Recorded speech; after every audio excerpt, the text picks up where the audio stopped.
Hi friends, నేను మీ Geetha. Welcome back to Geetha vlogs. అందరూ ఎలా ఉన్నారండి? బాగున్నారా? ఇవాళ మనం తలకోనకి వెళ్తున్నాము. ఇది తిరుపతికి 60 కిలోమీటర్స్ దూరంలో ఉంటుందండి తలకోన. తలకోనలో శ్రీ సిద్ధేశ్వర స్వామి టెంపుల్ మరియు వాటర్ ఫాల్స్ ఉంటుంది. ఇప్పుడు మనం తిరుపతి నుంచి అయితే వెళ్తున్నాము. ఇది విద్యానికేతన్ కాలేజ్ అండి. ఇది వచ్చేసి స్కూల్ అన్నమాట. ఇప్పుడు మనం రంగంపేటలో అయితే వెళ్తున్నాము. రంగంపేట దాటిన తర్వాత కళ్యాణి డ్యామ్ వస్తుంది. నెక్స్ట్ ఇది బాక్రాపేట ఘాట్ రోడ్ అండి.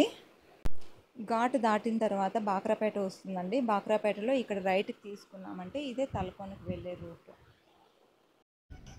ఇక్కడ వెళ్ళే దారిలో బంతిపూల తోట ఉండిందండి. ఇక్కడైతే 2 కలర్స్ ఉన్నాయి. చాలా బాగుండిందనమాట. ఇక్కడైతే మేము కొద్దిసేపు ఆగి చూసి వెళ్ళాము. ఇక్కడ ఒక అవ్వు ఉండింది. పూలు కూడా తీసుకెళ్ళాము అనమాట, 5 కేజెస్. ఇదేనండి తలకోన ఎంట్రన్స్. ఇప్పుడు మనం తలకోన చెక్ పాయింట్ దగ్గర ఉన్నాము. ఇక్కడ ఎంట్రీ ఫీజు ఉంటుంది. ఇక్కడ ఎంట్రీ టికెట్ తీసుకుని లోపలికి వెళ్ళాల్సి ఉంటుంది. చిత్తూరు జిల్లా ఎన్నో పుణ్యక్షేత్రాలకు, పవిత్ర తీర్థాలకు నిలయంగా విరాజిల్లుతుంది.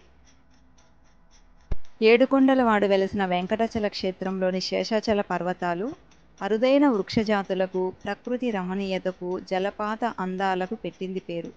అటువంటి వాటిలో పర్యాటక ధామంగా పవిత్ర తీర్థరాజాలతో అలలాడుతోంది తలకోన.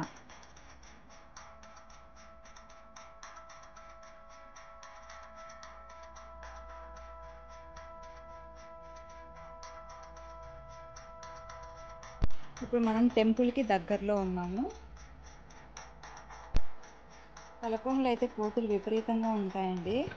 అదో చూడండి, మనకి ఎంట్రీలోనే కోత ఎదురుగా వస్తుంది.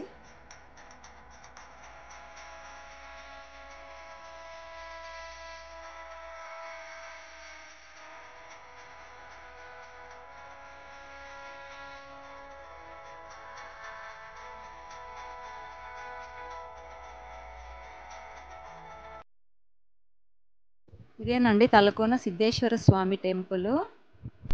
మా చిన్నప్పుడు టూర్ అంటే ఇదేనండి. తలకోన, కళ్యాణి డ్యాము, చంద్రగిరి కోట.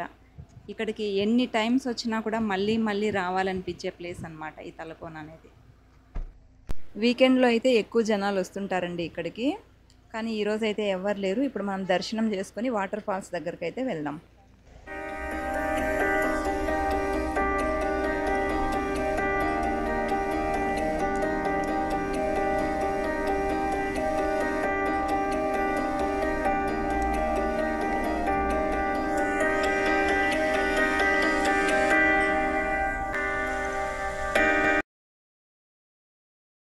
తలకోన పాదభాగంలో నెలవైన శ్రీ సిద్ధేశ్వర స్వామి దేవాలయం మహిమాన్వితమైన క్షేత్రంగా విరాజిల్లుతోంది.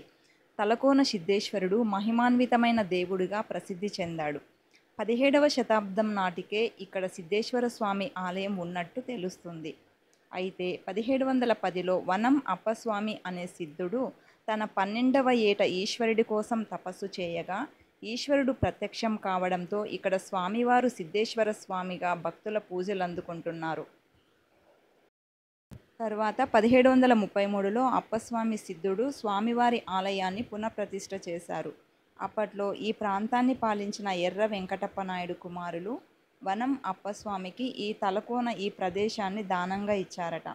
శేషాచల పర్వత భాగంలోని 101 కోనలలో తలకోన ప్రసిద్ధమైనది.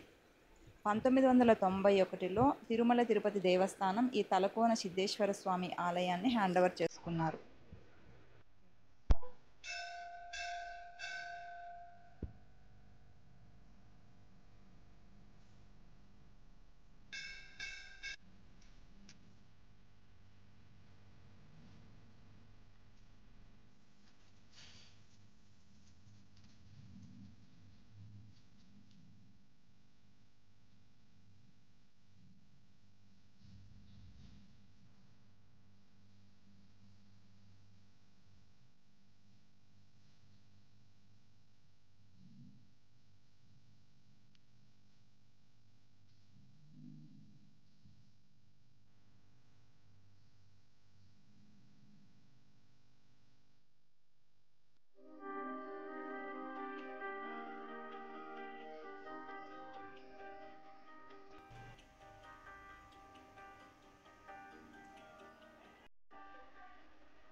వీడియో నచ్చితే ఒక లైక్ చేసి మన ఛానల్ని సబ్స్క్రైబ్ చేసుకోండి. Thank you for watching.